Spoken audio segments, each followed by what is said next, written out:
আর সবথেকে বিশেষ আকর্ষণ হচ্ছে যে বড় পার্শে মাছ পড়েছে। এই যে দেখুন, এই যে এই যে এই যে দেখুন, এই যে রাখলাম। নমস্কার, সুন্দরবন এইটারটি চ্যানেলে সবাইকে সুস্বাগতম। আজ আমরা এসেছি নদীতে মাছ ধরতে। দেখছেন একেবারে নদীর কিনারাতে আমরা দাঁড়িয়ে আছি। তো আজকে নদীতে আমরা মাছ ধরবো আবারও। আশা করছি আজকের পর্বটা আপনাদের খুব ভালো লাগবে। ভালো লাগলে আপনারা অতি অবশ্যই লাইক, শেয়ার এবং সাবস্ক্রাইব করতে ভুলবেন না বন্ধুরা। তো চলুন বন্ধুরা, এগিয়ে যাওয়া যাক। আপনারা আমাদের সঙ্গে থাকুন। দেখুন আজকে আমরা নদী থেকে কতগুলো মাছ সংগ্রহ করতে পারছি।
এই যে বন্ধুরা দেখুন, বড় পার্শে মাছ। দেখুন বড় পার্শে মাছ, এটা আমি আন্দাজ করেছিলাম পড়বে নাকি। হ্যাঁ পড়বে, কারণ এখানে মাছটা উঠেছিল। এই যে আপনাদের দেখাই, এই যে উপরে তো খয়রা মাছগুলো পড়েছে দেখছেন। এই আর সব থেকে বিশেষ আকর্ষণ হচ্ছে যে বড় পার্শে মাছ পড়েছে। এই যে দেখুন, এই যে এই যে এই যে দেখুন, কত বড় পার্শে মাছ পড়েছে দেখুন। এই মাছটা এখানে উঠেছিল। হ্যাঁ, ওই জন্য তোমাকে উল্টো দিকে যেতে বলেছিলাম।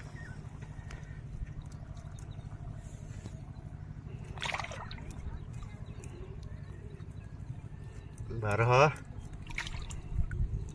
এই যে দেখুন, এই দেখো বেরিয়ে যায় না যেন। এই যে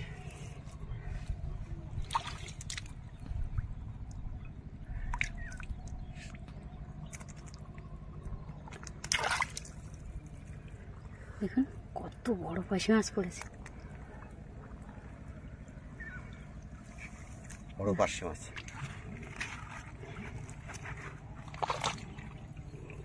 দেখো বেরিয়ে যাবে না তো।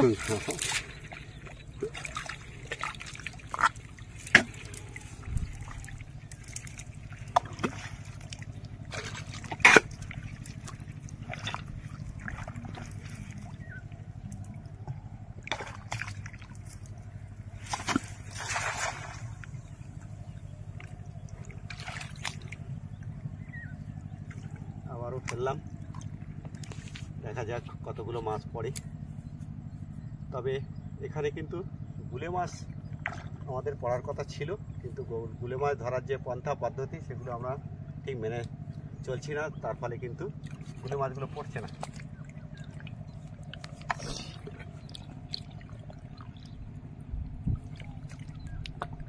আবারও পড়েছে। পার্শে মাছ নাকি?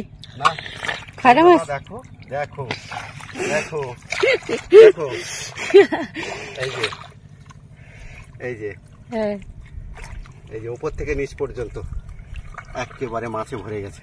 এই যে এই যে দেখুন, এই যে দেখুন কত মাছ পড়েছে। এই যে উপরে তুলি, এই যে দেখুন,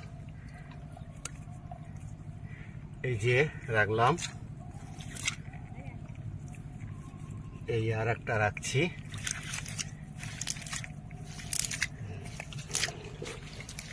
এই যে ভিতরে দেখুন এইগুলো, এই আওয়াজ করছে।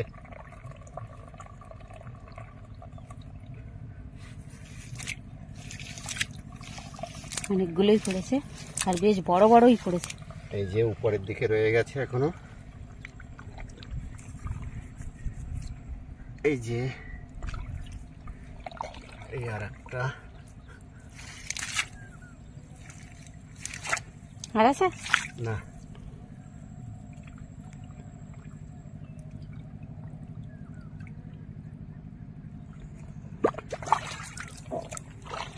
কতগুলো পড়েছে একবারই। বন্ধুরা, আজকের পর্বটা নিশ্চয়ই আপনাদের ভালো লাগছে। আপনারা আমাদের পাশে থাকবেন, যেভাবে এতদিন ধরে আমাদের পাশে আছেন।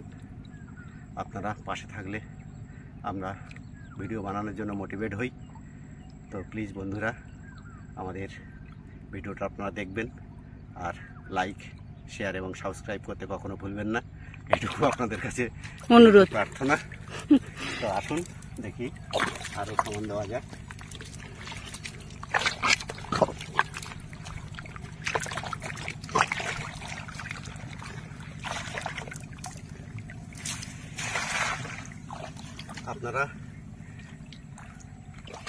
আপনারা ভিডিওতে তনুজার সঙ্গে বিশেষ পরিচিত আছেন, কিন্তু আপনারা জানেন তনুজা এখন আস্তে আস্তে বড় ক্লাসে উঠে যাচ্ছে।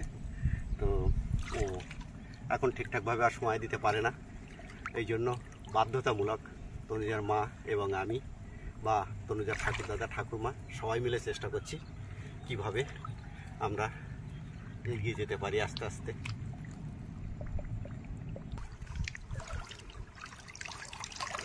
কাকা কি এখন জাল পাতে না নাকি? জাল তোল দুটো গুলি মাছ পড়েছে।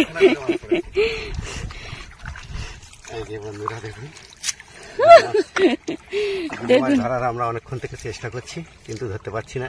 এই একটা আর এই একটা, দুটো গুলো মাছ পড়েছে কিন্তু। এবার এই যে একটা, এই মাথাটা চেপে না দিলে তো বেরিয়ে যাবে। ও এক লাফে চলে যাবে, ধরা যাবে না। এই আর একটা, এই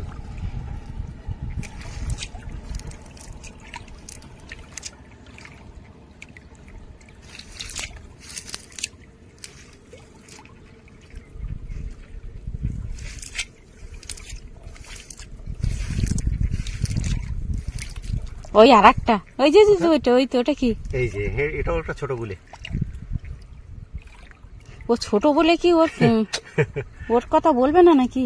এই যে এই আমরা একটু সাইড পরিবর্তন করে অন্য ধারে জাল ফেলতে যাচ্ছি এখন। বন্ধুরা আমাদের সঙ্গে থাকবেন।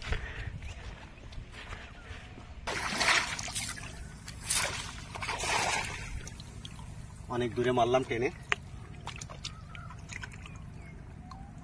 দূরে জাল মারলে অনেক সময়তে মাছ পড়ে যায়, বড় বড় মাছ পড়ার সম্ভাবনা থাকে, সেই প্রত্যাশায় মারলাম। যদিও আমাদের আসাটা অনেক দেরি হয়ে গেছে। দেখছেন নদীর তটভূমি প্রায় প্লাবিত হয়ে গেছে। জাল কোথায়?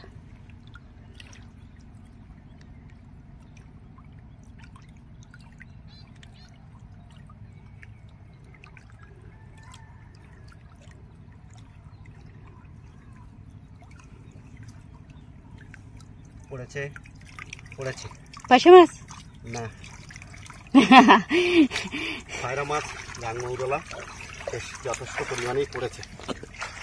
এই যে দেখুন বন্ধুরা, এই যে উপর দিকে আওয়াজ করছে, এই একটা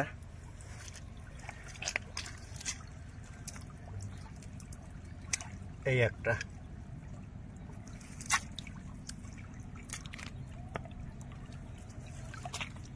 এই যে খয়রা মাছগুলো, এই একটা মাছ,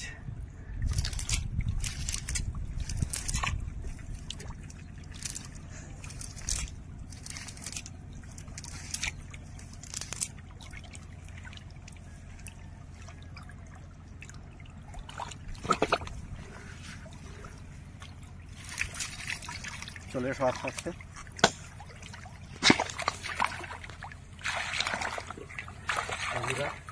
আমরা এখন এখান থেকে পার হয়ে যাচ্ছি। দেখুন কতটা জলে নেমে কিন্তু তারপরে পার হতে হচ্ছে।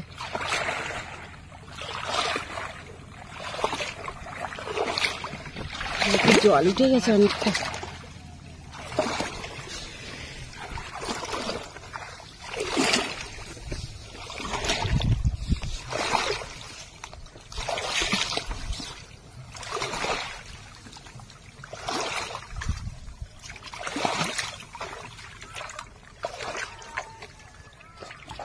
পাশে এসে আবার খাওয়া দিলাম, দেখা যাক দেখি এই খাবার থেকে আমরা কী পরিমাণে মাছ পাচ্ছি, কী কী মাছ পাচ্ছি দেখি।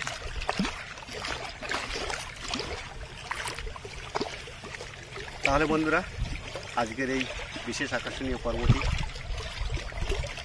আমরা এখানেই শেষ করছি। আর আজকের পর্বে কিন্তু সঞ্জয়ের মা এবং আমি দুজনেই মিলে মাছ ধরলাম। নিশ্চয়ই আপনাদের ভালো লাগবে, আপনারা কমেন্ট বক্সে লিখবেন কেমন লাগলো, কে বেশি পেল। তো আজকের পর্বটাই আমরা এখানে শেষ করছি। আবারও দেখা হবে এরকম পর্ব নিয়ে।